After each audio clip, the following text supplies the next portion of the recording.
Hello everyone. Today we will start class 9th physics chapter first motion. Okay. So are you ready for this? चलिए start करते हैं. Topic है motion and this is for class 9th. Okay. So I will give you complete explanation. आपको मैं complete explanation दूंगी. जहाँ पे भी आपको doubts होंगे, जो भी queries होंगी, you will ask me freely. आप watch करो. उसके बाद आपको जो भी problem आएगी, I will clear all the doubts. Motion की बात, चलिए मोशन पे बात हो रही है. तो मोशन क्या होता है? What is motion?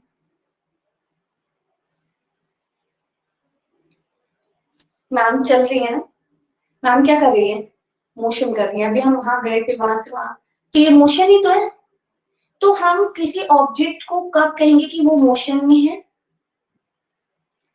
देखिए दो चीजें हैं समझने के लिए. मोशन को समझने से पहले हमें रेस्ट समझना जरूरी है. दो ही चीजें हो सकती हैं, या तो रेस्ट पोजीशन हो या मोशन हो ना. या तो कोई बॉडी मूव कर रही है या रेस्ट पोजीशन पे है, जिसे हम स्टेशनरी भी कहते हैं. क्या बोलते हैं? स्टेशनरी. तो या कोई ऑब्जेक्ट या तो मोशन पे होगा या रेस्ट पे होगा. This is we study in class 8 that is state of motion. हमने स्टेट ऑफ मोशन पढ़ा है ना. तो मोशन मींस जब कोई बॉडी क्या कर रही है, मूव कर रही है, तो वो आपकी मोशन में हो गई. और जब कोई बॉडी रुकी हुई है तो हम उसे रेस्ट पे कहेंगे. ठीक है.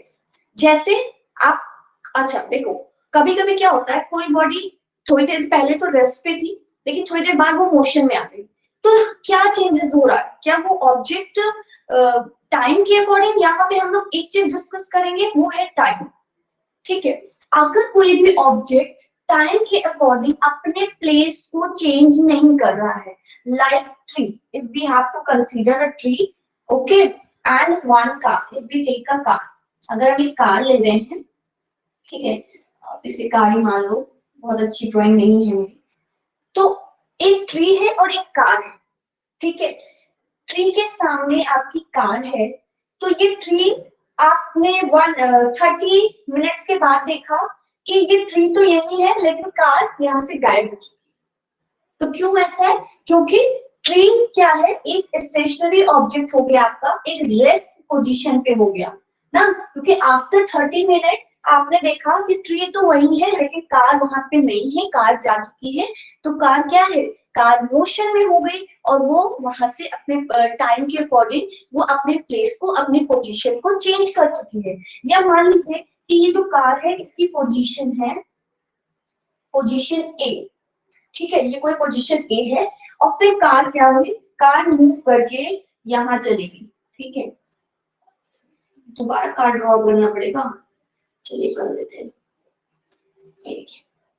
ठीक है. तो अभी कार की पोजीशन ए थी, लेकिन आप मान लो 5 सेकेंड के बाद कार की जो पोजीशन है वो अब बी है. कार की पोजीशन क्या है? चेंज हो गई. पहले पोजीशन ए थी, लेकिन आफ्टर 5 सेकेंड तो कार की पोजीशन क्या हो गई? बी हो गई.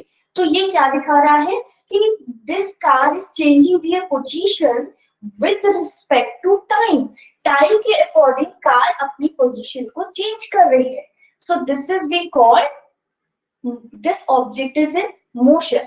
तो एक डिफिनेशन निकल के आई. क्या डिफिनेशन निकल के आई? कि when any object or a thing, any object, okay, any object or any body, okay, यहाँ पे object हम कहें चाहे हम body कहें, दोनों का सेंस एक है. किसी भी हम चीज की बात कर रहे हैं तो कहें when the object or a thing move, change its position from one place to another with respect to time. Time के बदलने के अकॉर्डिंग क्या हो रहा है? उसकी पोजीशन चेंज हो रही है. और अगर पोजीशन चेंज हो रही है तो वो क्या है? टाइम के अकॉर्डिंग पोजीशन चेंज हो रही है तो वो आपका ऑब्जेक्ट इन मोशन. लेकिन अगर ऑब्जेक्ट टाइम के अकॉर्डिंग अपने प्लेस को चेंज नहीं कर रहा है तो हम उसे कहेंगे कि that object is in rest position. Clear? This definition clear? Written में भी देंगे. Definition clear? I think so. अच्छा देखिए, ये तो सब पढ़ा है ना, एक और चीज पढ़ाते हैं, क्या है वो? क्या हम लोग कुछ अलग डेफिनेशन दे सकते हैं? नहीं दे सकते, बिल्कुल दे सकते हैं। देखिए फिजिक्स में हम एक ही चीज को कई तरीके से एक्सप्लेन कर सकते हैं ना। तो आपको एक डेफिनेशन तो साथ मिल गई, चलिए आप थोड़ा सा डिफरेंट कर, आपको एक और डेफिनेशन देंगे, डिफरेंट टाइप ऑफ डेफिनेशन। वो डेफिनेशन आपको क्लियर हो जाएगी तो अच्छी बात है, क्लियर हो जाएगी। देखिएगा मैंने एक डेफिनेशन आपको दी मोशन की, नोट कर लीजिएगा। दो डेफिनेशन आपको हम देंगे, दोनों ही आपको, दोनों में से जो भी एग्जाम में याद रहे आप दोनों से लिख सकते। दोनों में छोटा सा डिफरेंस है। कह रहे when a body change its position, change its position with respect to time, we say the object is in motion। ठीक है, क्लियर? जो समझाया वही मैंने बोर्ड पे नोट डाउन कर दिया। अब आपको जो मैंने नई डेफिनेशन दे दी है वो मैं आपको बता दूं।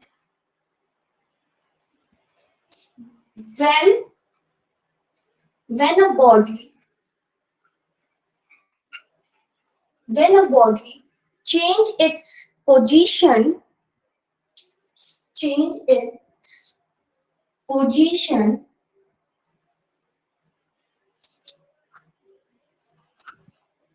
continuously with respect, बहुत ध्यान से समझिएगा, बहुत इंपॉर्टेंट है। Continuously with respect to a fixed, with respect to a stationary object, stationary object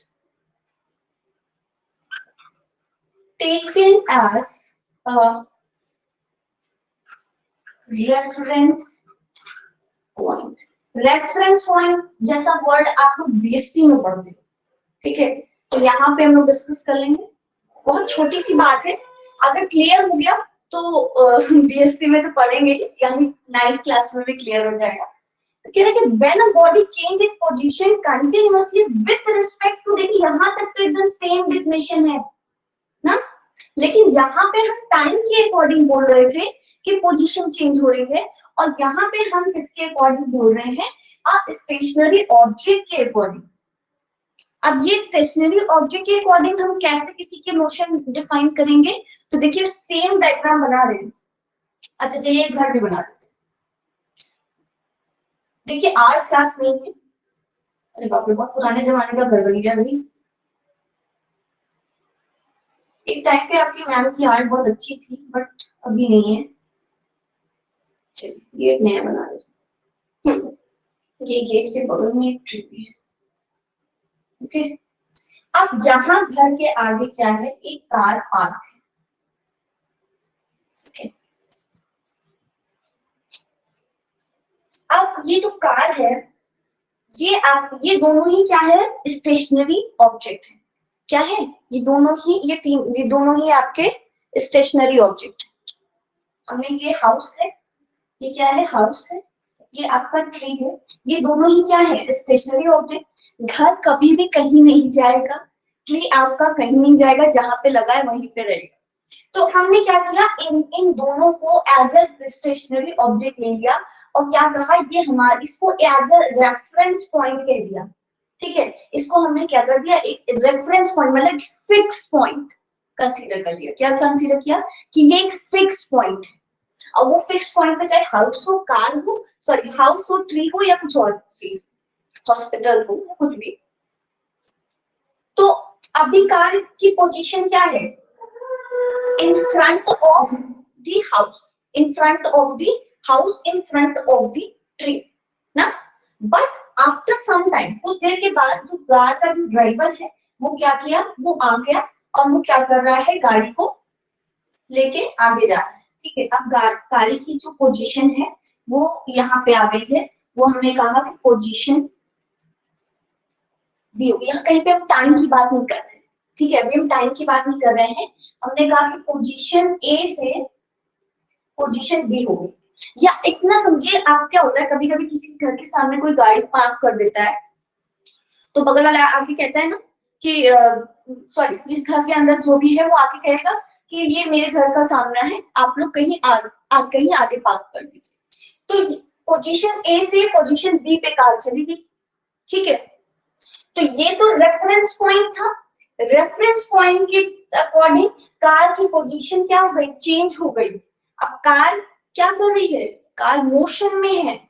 क्यों, क्योंकि वो अपनी पोजीशन को चेंज कर रही है, पोजीशन ए से पोजीशन बी पे जा रही है with respect to stationary object, with respect to stationary object, okay, which we consider as a, which we taken as a reference point. तो यहाँ से ये क्या क्लियर हुआ कि when the object change its position with respect to any stationary object, then we call the object is in motion.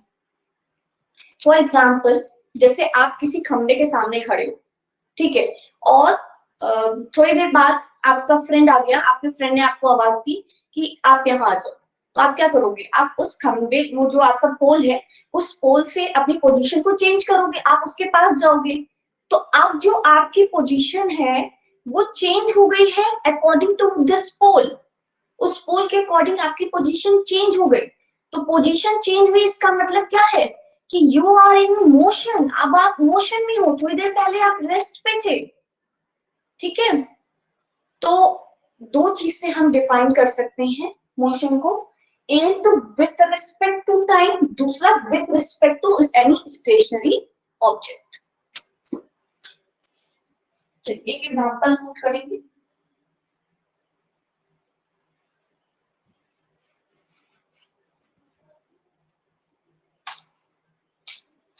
Example,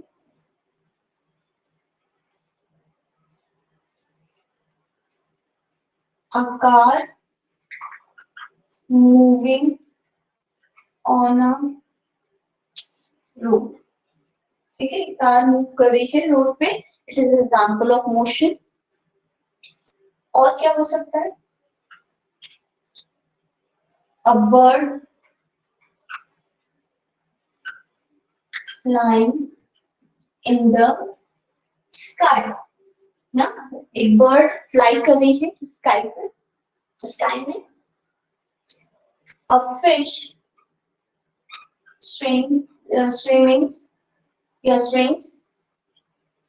in a in the water, in the water।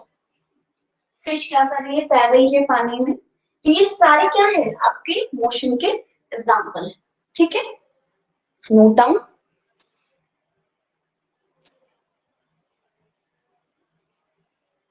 Note down, note down.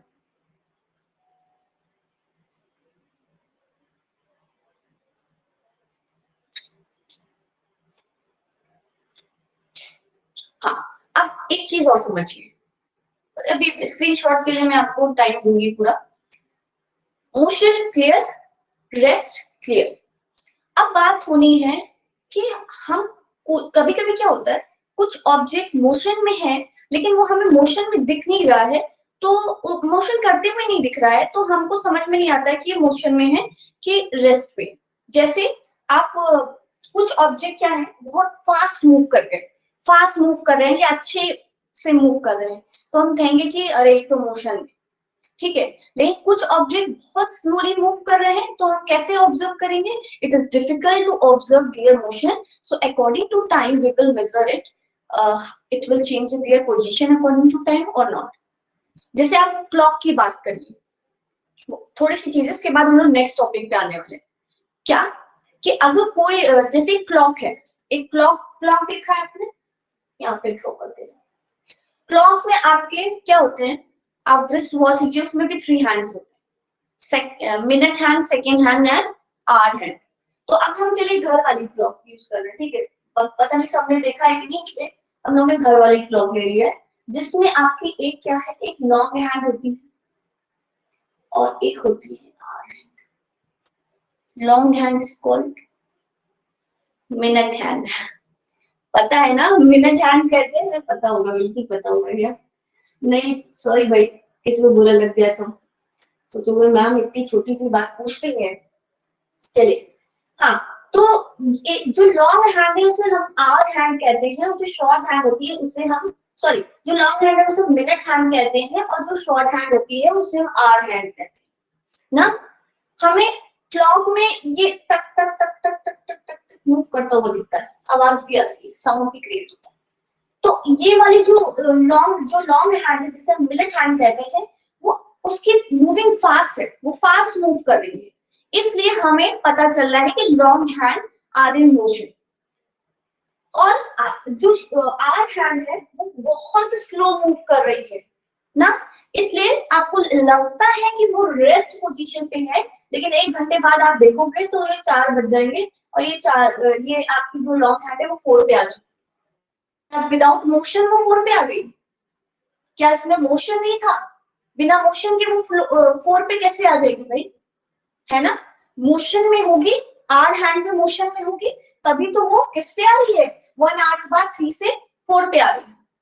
तो इसका मतलब ये है कि कुछ object में motion slow होता है तो कुछ में फास्ट होता है। Some object moving slowly and some are fast. जैसे आप लोग क्या करते हो, आप लोग रेस लगाते हो, रेस में कोई फर्स्ट आ जाता है, जो फर्स्ट आ जाता है उसकी स्पीड, उसमें उसका मोशन जो होता है वो ज्यादा होता है, और जो सेकंड आ रहा है या पीछे आ रहा है उसका मोशन या उसकी जो स्पीड है वो कम है। अब देखो मेरे मुंह से एक वर्ड निकल गया ना, स्पीड, तो स्पीड पे भी बात करेंगे, ठीक है। तो उससे पहले if you have done this then if you, अगर आपको पहली बार देखिए समझ में तो आ गया होगा, लेकिन अगर आपको डेफिनेशन और एग्जांपल्स अच्छे लग रहे हैं तो you have to be note down any there, and after that I will rough this. ऐसे हम रफ कर दें तो हम लोग डिस्टेंस और डिस्प्लेसमेंट पे बात करेंगे, ओके।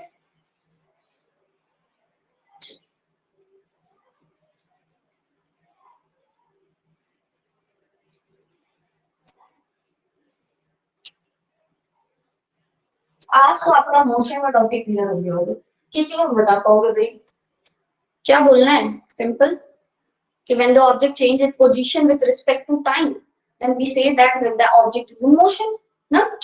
चलिए अब बात करेंगे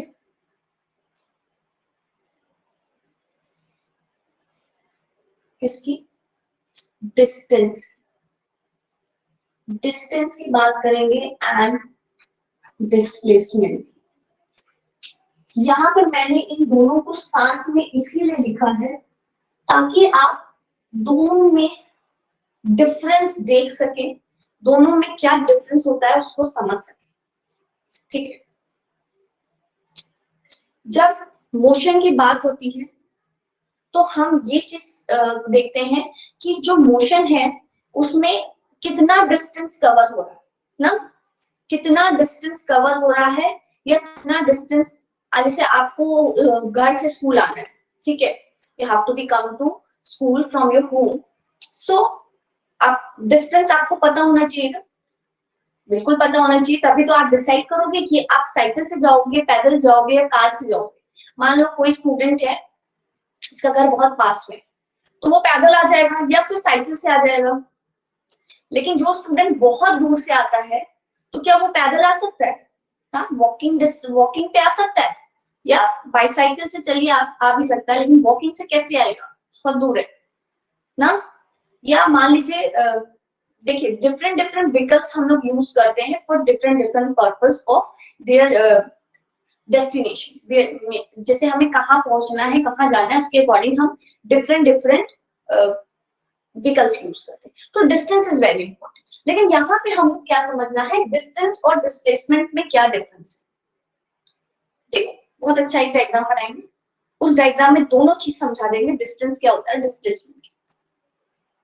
उसके बाद डेफिनेशन, मान लीजिए ये रोहन, ठीक है, रोहन, ठीक है, रोहन ए का घर ए है, पॉइंट ए हमने कहा रोहन का घर, बी रामू का घर, ठीक है, और सी, पॉइंट सी रिया का घर, ठीक है। मान लो आज रिया का बर्थडे है और रोहन को रिया के घर बर्थडे पार्टी में जाना है, ठीक है, लेकिन रामू ने उससे कहा था स्कूल में कि यार मुझे भी साथ लेके चलना, तुम्हारे पास साइकिल है तो मैं तुम्हारे साथ बाईसाइकिल पे चलूंगा। रोहन ने कहा ठीक। तो रोहन क्या किया, पहले बाईसाइकिल लिया और रामू के घर पहुंच गया, ठीक है। रामू का डोर खटखटाया, कहा कि रामू भाई चलना है पार्टी में। अच्छा, तो रोहन से मान लो कि रोहन के घर से रामू के घर की जो डिस्टेंस है वो 5 किलोमीटर, ठीक है। तो रोहन साइकिल से रामू के घर गया, फिर रामू को साथ में बिठाया और रिया के घर दोनों पहुंचे, ठीक है। 5 किलोमीटर, रोहन पहले गया 5 किलोमीटर रामू के घर, फिर मान लो 3 किलोमीटर की डिस्टेंस पे रिया का घर है रामू के घर से, उसके बाद हम लोग रिया के घर पे पहुंच गए, ठीक। लेकिन अगर रोहन डायरेक्ट रिया के घर जाता तो उसको 4 किलोमीटर का डिस्टेंस था, वो डायरेक्ट पहुंच सकता था उसके घर, लेकिन उसको तो रामू के साथ जाना था। तो अब रोहन कहाँ से कहाँ जा रहा है, पहले ए से बी पे जा रहा है और फिर बी से सी पे जा रहा है। तो जो डिस्टेंस ट्रेवल किया रोहन ने वो कितना हो गया, 5 किलोमीटर प्लस 3 किलोमीटर, ठीक है, कितना आ गया 8 किलोमीटर। रोहन ने कितना डिस्टेंस कवर किया, 8 किलोमीटर का डिस्टेंस कवर किया रिया के घर पहुंचने के लिए। अगर वो डायरेक्ट जाता तो उसे 4 किलोमीटर का ही डिस्टेंस कवर करना पड़ता, ठीक है। तो डिस्टेंस की क्या डिफिनेशन मिली हमें यहाँ से कि the distance travelled by the body is the actual length travelled by the object ना। The distance travelled by the body is the actual length of the is the actual length covered by the body।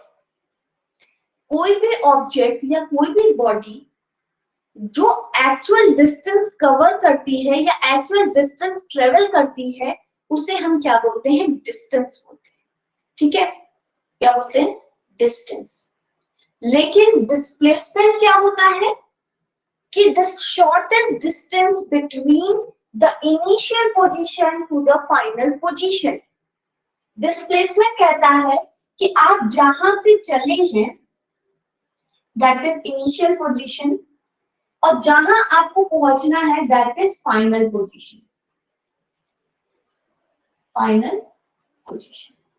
तो जहां displacement कहता है कि the shortest distance, जो सबसे shortest distance होती है, इसे आप शॉर्टेस्ट डिस्टेंस कहिए चाहे स्ट्रेट लाइन डिस्टेंस कहिए, ठीक है। The shortest distance between initial position to final position is called displacement. तो अगर हम रोहन से रिया के घर का डिस्प्लेसमेंट देखें तो वो क्या होगा, बोलो, 4 किलोमीटर ना। तो देखो डिस्टेंस और डिस्प्लेसमेंट दोनों के आंसर में डिफरेंस आ गया कि नहीं आ गया, आ गया ना। अभी डिफिनेशन लिख रहे हैं, आ गया ना। तो डिस्टेंस की डिफिनेशन अलग हो गई, the distance is the distance travel by the actual path of the object na is called distance, and displacement uh, is the shortest distance between the initial position to final position। okay, चलिए ये आप लोग example में note करेंगे, हो सके तो यहाँ चलिए एग्जाम्पल में देते हैं। डिस्टेंस की डेफिनेशन लिखेंगे,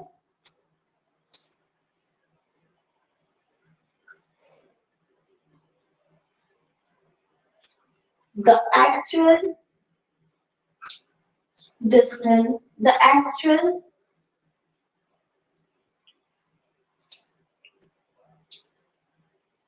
the distance traveled by the, देखो सही से definition देते रहेंगे, the distance traveled by an object is the length of